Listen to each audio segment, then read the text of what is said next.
কি খেতে দিব আর আমি কেমন করে চালাবো। চেন্নাই কাজে গেছিল, কিছু নাই তার জমি জায়গা। কেউ নেই, আমার মা নেই, বাপ নেই, সংসারে ভিডিওটাকে একটু শেয়ার করে যাতে প্রশাসনের কাছে পৌঁছে যায়।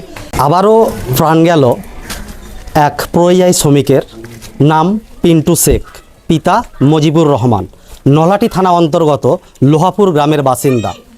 ভিন রাজ্যে পাড়ি দিয়েছিল তার পরিবারের মুখে দুটো অন্ন তুলে দেওয়ার জন্য, কিন্তু সে নিজেই আজ পৃথিবী থেকে বিদায়। একটা মানুষ কিন্তু কখনো বাইরে যায় না, তার নিজের পরিবারের সুখের জন্য বিদেশে যায়, কিন্তু তার পরিবারকে আর সে কখনো তার মুখে কোনো অন্ন তুলে দিতে পারবে না। একটা ছেলে একটা মেয়ে এবং তার বাবাও নেই যে এখন ওই বাচ্চা দুটোর মুখে কিছু অন্ন তুলে দিবে।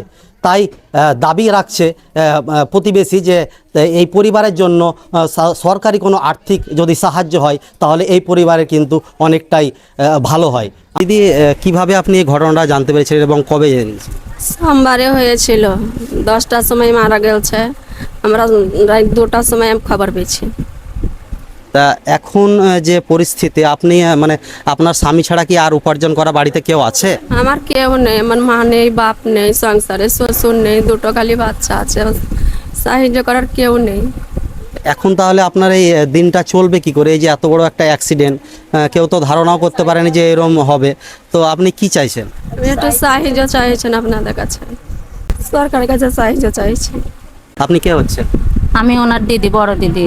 তো আপনারা এখন কি চাইছেন? আমরা এখন সরকারের কাছে কোনো উপার্জন চাইছি, যাতে এদের ছোট ছোট বাচ্চা, ছেলে মেয়ে, আমার বাবা নেই, কেউ নেই, ওর মুখে যে কেউ অন্য দেবে কেউ নেই ধরে। তাই আমি কিছু সহযোগিতা চাইছি, সরকার যেন আমাদেরকে কিছু সহযোগিতা করে। তো যে বুঝতে পারছেন যে একটা আর্থিক অবস্থা, এবারে একটা পরিবারের গার্জেন যদি না বাড়িতে থাকে তাহলে যে মানুষের কত সমস্যা হয়, যার না থাকে কিন্তু সেই বোঝে যে একটা পরিবারের গার্জেনের কতটা দাম। তো ছোট ছোট বাচ্চা আছে, তারা হয়তো কিছু বলতে পারবে না। বাবু, তোমার নাম কি? সাব্বির শেখ। কোন ক্লাসে পড়ো? 5। তোমার নাম কি? রুনা খাতুন। তুমি কোন ক্লাসে পড়ো? আমি ক্লাস 8-এ পড়ি। এই যে ছোট ছোট দুটো বাচ্চা এখনো কিন্তু তারা পড়াশোনা করছে, তাদের পড়াশোনাটা দীর্ঘস্থায়ী করতে গেলে কিন্তু অবশ্যই আমাদের একটু সরকারি অনুদানের দরকার আছে। তাই আমিও বলে দেব যে আমাদের যে এখন বর্তমানে যে শুভেন্দু অধিকারী আমাদের মুখ্যমন্ত্রী মহাশয়ের কাছে একটু আবেদন যে এই পরিবারের দিকে যেন তারা একটু নজর রাখে। আপনি কে হচ্ছেন? আমি মা হচ্ছি। তো কবে কাজে গেছিল? আমার সোমবার 10টার সময় মারা গেছে। আর কাজে গেছিল কবে? কাজে আজ 24 দিন হলো যাওয়া।